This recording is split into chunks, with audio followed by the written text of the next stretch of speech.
My name is Jose Falck-Zepeda. I work with the International Food Policy Research Institute in Washington, D.C. I am the co-leader of the project examining the adoption of BT Roundup Ready maize in Honduras. We have been examining different aspects of adoption, but we're particularly concerned on the institutional issues that affect adoption in Honduras.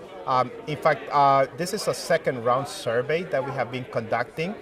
First survey, it pretty much examined the same issues, but we wanted to get into much more detail in terms of what is going on with particularly smallholder farmers in Honduras.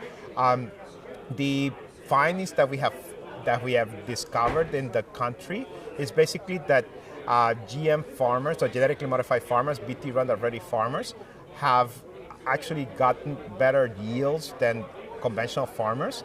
And on the other side, the cost of adopting the technology is higher for BT Roundup Ready farmers than conventional farmers.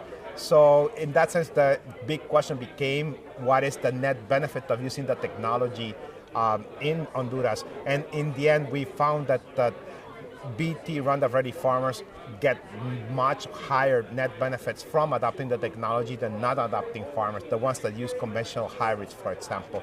Now, that is interesting, but at the same time, it's also interesting that the rate of adoption in Honduras is actually 8%. So I think it's kind of a little bit incongruous result, because you have, on the one hand, a technology that is highly profitable for farmers, but on the other hand, we have very low, relatively low adoption.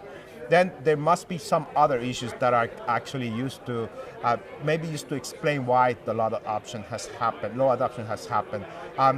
And that perhaps has to do with the capacity of farmers to use the technology, the availability of credit, the availability of budgets to actually finance the adoption of the technology.